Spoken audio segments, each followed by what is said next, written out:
जी नमस्कार दोस्तों, स्वागत है आप सभी का हमारे YouTube चैनल पर। आज के करंट अफेयर्स डेट है आपकी 3 फरवरी 2024। हमारे सेशन की एक ही विशेषता, कम टाइम में इंपॉर्टेंट क्वेश्चन के ऊपर हम लोग चर्चा करते हैं। डेली करंट अफेयर्स की क्लास लेने के लिए आज ही ज्वाइन करें हमारे YouTube चैनल। आप देखते हो करंट अफेयर्स की अदर क्लासें काफ़ी लॉन्ग टाइम की होती है, जबकि हमारी क्लास एकदम शॉर्ट टाइम की, लगभग आपकी 10 से 15 मिनट की क्लास होती है, जिसमें हम लोग एक दिन में जितने भी मोस्ट इंपॉर्टेंट करंट अफेयर्स के क्वेश्चन होते हैं जो कि कंपटीशन एग्जाम की तरफ से महत्वपूर्ण होते हैं, उनके ऊपर हम लोग चर्चा करते हैं। तो शुरू करते हैं आज का सेशन। डेट है आपकी 3 फरवरी 2024। आज के दिन के जितने भी मोस्ट इंपॉर्टेंट करंट अफेयर्स के क्वेश्चन हैं उनके ऊपर हम लोग चर्चा कर लेते हैं।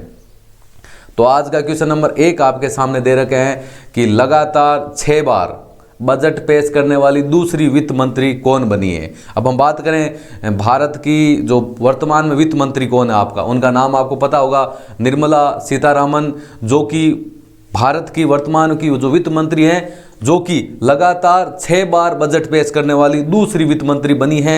हम बात करें भाई इससे पहले लगातार 6 बार बजट किसने पास किया था, तो वो आपके प्रथम थे मोरारजी देसाई, जिन्होंने लगातार 6 बार, प्रथम भाई पहली बार की हम बात करें, लगातार 6 बार बजट पेश करने वाले प्रथम तो थे आपके मोरारजी देसाई। और दूसरी बार ऐसी वित्त मंत्री कौन सी है जिसने लगातार 6 बार आपके बजट पास किए हैं, तो वो आपकी जो वर्तमान की भारत की जो वित्त मंत्री है, जिनका नाम है निर्मला सीतारमन, उनके द्वारा लगातार 6 बार बजट पेश करने वाली वो दूसरी वित्त मंत्री आपकी बनी है।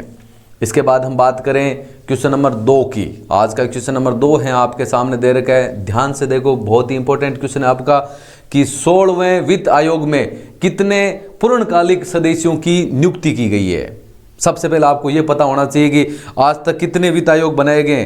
प्रथम वित्त आयोग का गठन कब हुआ था, 16 वित्त आयोग का गठन कब हुआ था, इसका हेडक्वार्टर कहाँ है, इसका अभी वर्तमान में अध्यक्ष कौन है। तो मैं आपको पहले ये बता देता हूं कि वित्त आयोग के ऊपर हम लोग चर्चा करते हैं। प्रथम वित्त आयोग का गठन आपका किया गया था 22 नवंबर 1951 को, 1951 को।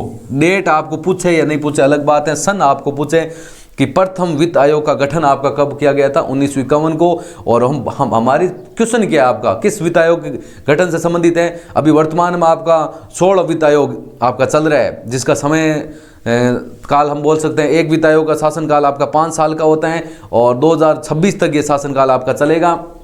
16 वित्त आयोग अभी वर्तमान में गठन हो रखा है आपका। तो 16 वित्त आयोग का गठन आपका हुआ था 21 नवंबर 2022 को इसका गठन हुआ था और ये 2026 तक आपका इसका शासनकाल रहेगा। और हम वर्तमान में क्वेश्चन आपका क्या है कि 16 वित्त आयोग में कितने पूर्णकालिक सदस्यों की आपकी नियुक्ति की गई है। तो आपका क्वेश्चन का जवाब है आपके 4 पूर्णकालिक सदस्यों की आपकी क्या की गई है, नियुक्ति की गई है। वित्त आयोग के मुख्यालय की बात करें, हेडक्वार्टर की बात करें, तो आपका नई दिल्ली में इसका मुख्यालय है। और वर्तमान में वित्त आयोग के आपके अध्यक्ष कौन है, वो अध्यक्ष हैं आपके अरविंद पनगड़िया। अरविंद पनगड़िया वर्तमान में वित्त आयोग के अध्यक्ष हैं। हेडक्वार्टर मुख्यालय आपका नई दिल्ली में है। प्रथम वित्त आयोग का गठन आपका 1951 में, डेट आपकी है 22 नवंबर, और 16 वित्त आयोग का गठन 2022 में, डेट है आपकी 21 नवंबर। ठीक है, आज का क्वेश्चन नंबर 3 की चर्चा करते हैं। क्वेश्चन नंबर 3 आपके सामने दे रखा है, क्या दे रखा है, ध्यान से देखो। उत्तर भारत का पहला मानव डीएनए बैंक कहाँ स्थापित किया जाएगा। भाई डीएनए बैंक से संबंधित हम लोग क्वेश्चन क्यों की चर्चा कर रहे हैं, ये भारत का पहला है आपका, भारत का पहला मानव डीएनए की फुल फॉर्म की हम बात करते हैं डीऑक्सी राइबो न्यूक्लिक अम्ल, जिनका संबंध है भाई आपको पता है डीएनए के द्वारा एक संतान है, भाई जैसे मेरी संतान ये है या नहीं है, इसकी जांच पड़ताल हम लोग डीएनए के द्वारा कर सकते हैं। तो मानव डीएनए बैंक, जो भारत का पहला डीएनए बैंक होगा, वो कहाँ पर स्थापित किया जाएगा, वो आपका किया जाएगा बनारस हिंदू विश्वविद्यालय में, जिसको हम लोग शॉर्टकट में BHU भी बोलते हैं। हम बात करें बनारस हिंदू विश्वविद्यालय की स्थापना कब हुई, तो 4 फरवरी 1916 को, ऐसे बोल सकते हैं 1916 ईस्वी में, सन पूछे आपकी 1916 ईस्वी में बनारस हिंदू विश्वविद्यालय की स्थापना हुई। और डेट आपकी क्या है, 4 फरवरी 1916 को। और इसकी स्थापना किसने की थी, उस समय के जो राष्ट्रवादी नेता थे, जिनका नाम था पंडित मदन मोहन मालवीय, उनके द्वारा बनारस हिंदू विश्वविद्यालय की क्या की गई, स्थापना की गई। भारत का पहला मानव डीएनए बैंक कहाँ पर स्थापित किया जाएगा, BHU में, बनारस हिंदू विश्वविद्यालय, जिसकी स्थापना 1916 में एक राष्ट्रवादी नेता थे जिनका नाम था पंडित मदन मोहन मालवीय, उनके द्वारा क्या की गई थी, इस विश्वविद्यालय की स्थापना की गई थी आपकी। आज का क्वेश्चन नंबर आपका 4 है, आपके सामने दे रखा है, ध्यान से देखो आपका क्वेश्चन क्या है। क्वेश्चन नंबर 4 दे रखा है आपका, किस स्थान के रामबन अनारदाना को जीआई टैग का दर्जा मिला है। अब एक आपको मैं बात बता देता हूँ, जीआई भाई भारत के अंदर बहुत सारे ऐसे प्रोडक्ट हैं जिनको जीआई टैग का दर्जा दिया जाता है। जीआई टैग का दर्जा उन्हीं प्रोडक्टों को दिया जाता है जिनकी क्वालिटी गुणवत्ता बहुत उच्च होती है, खाने की तरफ से सेहत के लिए बहुत ज़्यादा लाभदायक होते हैं। अब जैसे हम बात करते हैं, जैसे अनारदानों की हम बात करते हैं, बहुत सारे अनारदानों के अलग अलग प्रोडक्ट होते हैं, अलग अलग भाव के होते हैं। काजू की बात करते हैं, अलग अलग काजू के प्रोडक्ट होते हैं, लेकिन एक विशेष प्रकार के काजू को जीआई टैग दिया जाता है। उसी प्रकार रामबन अनारदाना, जिनको किस स्थान के रामबन अनारदाना को जीआई टैग का दर्जा मिला है, वो आपका है जम्मू कश्मीर के। जीआई टैग की फुल फॉर्म की हम बात करें, उसकी फुल फॉर्म आपकी जियोग्राफिकल इंडिकेशन। इसका मतलब क्या हुआ, ऐसा प्रोडक्ट जिसकी क्वालिटी और गुणवत्ता सबसे उच्च है। किसमें, अब रामबन अनारदाना की बात करें, उसी स्थान के रामबन अनारदाना सबसे उच्च क्वालिटी के होंगे। भारत के अंदर की हम बात करें तो आपका स्थान है जम्मू कश्मीर के। बात करें जम्मू कश्मीर के एक पहाड़ी इलाकों एवं वनों की हम बात करते हैं, उगने वाला एक महत्वपूर्ण फल का पेड़ है जिसमें लगने वाले फल हैं जिनका नाम है रामबन अनारदाना, जिनको जीआई टैग का दर्जा आपका मिला है। और उनको उस क्षेत्र को स्थानीय रूप में, उस पेड़ की हम बात करें, उसको धुरनी कहा जाता है। जम्मू कश्मीर में जो रामबन अनारदाना का जो पेड़ है उसको क्या कहा जाता है, आपका धुरनी कहा जाता है। जीआई टैग का मतलब हो गया जियोग्राफिकल इंडिकेशन। एक उन्हीं प्रोडक्टों को दिया जाता है जिनकी क्वालिटी अन्य प्रोडक्टों की तुलना में सबसे उच्च होती है आपकी। आज का क्वेश्चन नंबर 5 है आपका, कि भारत के पहले बीच साइड स्टार्टअप फेस्ट का आयोजन कहाँ पर किया गया या कहाँ पर किया जाएगा, ऐसे बोल सकते हैं। तो मैंगलोर में इसका आयोजन किया जाएगा। 16 से 18 फरवरी 2024 को इसका आयोजन होगा। और बीच साइट स्टार्टअप फेस्ट का आयोजन करने का मुख्य उद्देश्य क्या है, तो उद्देश्य है उसका स्टार्टअप के विकास और सफलता के लिए अनुकूल माहौल बनाना, उसका क्या है, मुख्य उद्देश्य है। ध्यान से सुन लेना, बीच साइट स्टार्टअप फेस्ट का आयोजन कहाँ किया जाएगा, मैंगलोर में। कब किया जाएगा, 16 से 18 फरवरी 2024 को इसका आयोजन किया जाएगा। और स्टार्टअप के विकास और सफलता के लिए अनुकूल माहौल बनाना उसका क्या है, आपका मुख्य उद्देश्य है। आज का क्वेश्चन नंबर 6 है आपका, कि झारखंड हाई कोर्ट के मुख्य न्यायाधीश आपके कौन बने, तो उनका नाम है आपके सामने दे रखा है, जस्टिस प्रदीप कुमार श्रीवास्तव, जिनको झारखंड हाई कोर्ट के मुख्य न्यायाधीश आपके नियुक्त किए गए हैं। हम बात करें झारखंड हाई कोर्ट, जिसकी स्थापना 6 मार्च 1972 को हुई थी, और स्थापना कहाँ पर की गई, झारखंड की राजधानी रांची में। झारखंड हाईकोर्ट आपका कहाँ पर है, झारखंड की राजधानी रांची में है, जिसकी स्थापना 6 मार्च 1972 की गई। और वर्तमान में हम बात करें उनके जो मुख्य न्यायाधीश हैं या किन को नियुक्त किया गया है, या मुख्य न्यायाधीश वो है कौन आपके, तो वह आपके जस्टिस प्रदीप कुमार श्रीवास्तव वहाँ के मुख्य न्यायाधीश हैं आपका।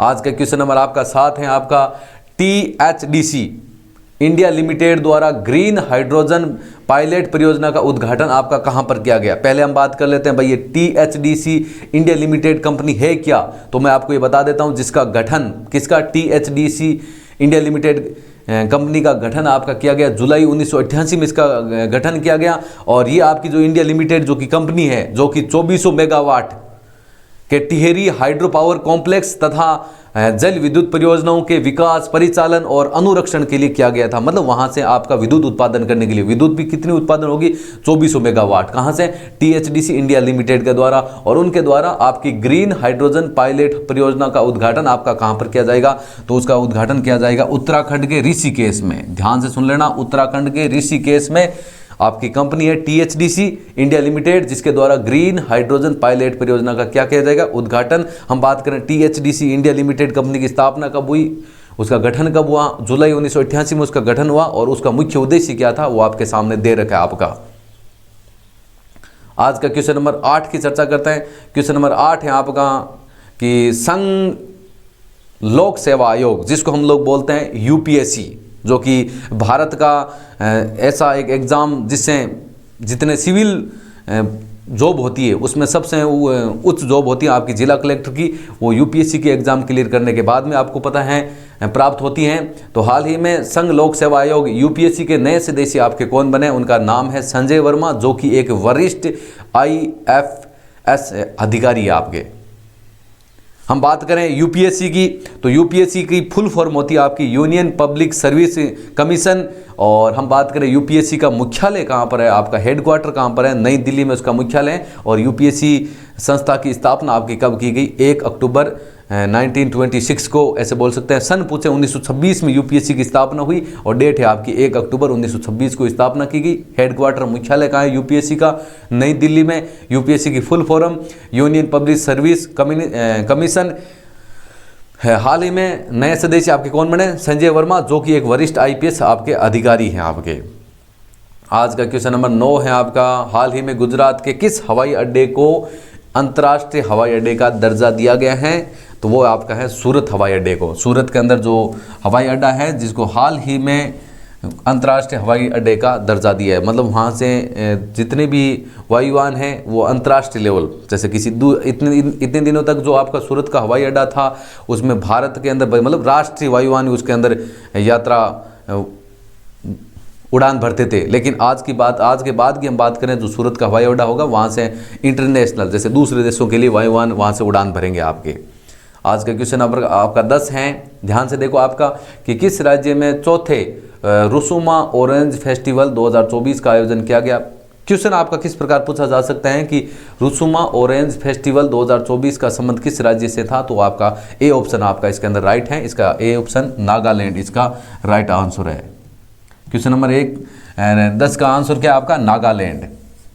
संस्करण आपका कौन सा है? चौथा संस्करण है। रुसुमा ऑरेंज फेस्टिवल 2024 का आयोजन आपका कहाँ किया गया? नागालैंड में। और ऐसा भी पूछ लें रुसुमा ऑरेंज फेस्टिवल का संबंध किस राज्य से था या किस राज्य से है, वो भी आपका है नागालैंड, ऐसे बोल सकते हैं। आज का क्वेश्चन नंबर आपका 11 है कि तीसरी बार एशियाई क्रिकेट परिषद ACC के अध्यक्ष कौन बने हैं? तो आपका ए ऑप्शन आपका राइट है, जय शाह, जो कि अमित शाह के पुत्र हैं और वर्तमान में आपके BCCI board control cricket of India जिसके आपके वो सचिव भी हैं, जय शाह, जो कि अमित शाह के पुत्र हैं। अमित शाह की हम बात करें जो वर्तमान में आपके गृह मंत्री हैं, बीजेपी के दिग्गज नेता हैं, उनके पुत्र जय शाह, जो कि आपके तीसरी बार एशियाई क्रिकेट परिषद ACC के अध्यक्ष बने आपके। और वर्तमान में हम ऐसे भी बात करें वो BCCI के सचिव भी है आपके। इसके बाद में क्वेश्चन नंबर 12 की बात करें, इसका आंसर आपको बताना है। कमेंट बॉक्स में आप सोचेंगे इस क्वेश्चन का आंसर कहाँ से मिलेगा, तो आपने जो कल की क्लास है 2 फरवरी की करंट अफेयर्स की क्लास में, उसमें आपको ये क्वेश्चन देखने को मिलेगा।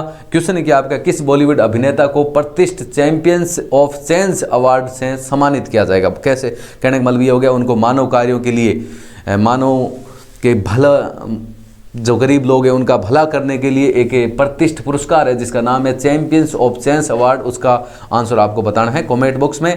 तो ये थी आज की अपनी करंट अफेयर्स की क्लास। तो डेली करंट अफेयर्स की क्लास लेने के लिए आज ही ज्वाइन करें हमारे यूट्यूब चैनल। आज की क्लास आपको बढ़िया लगी तो लाइक ज़रूर करें, शेयर करें और इसके साथ में हमारे यूट्यूब चैनल को सब्सक्राइब करें। आपका एक सब्सक्राइब, आपका एक लाइक हमारे प्रति प्रेम और प्यार हैं और ये हमेशा बना रहेगा, हमें आपसे उम्मीद है। Thank you. जय हिंद, जय भारत।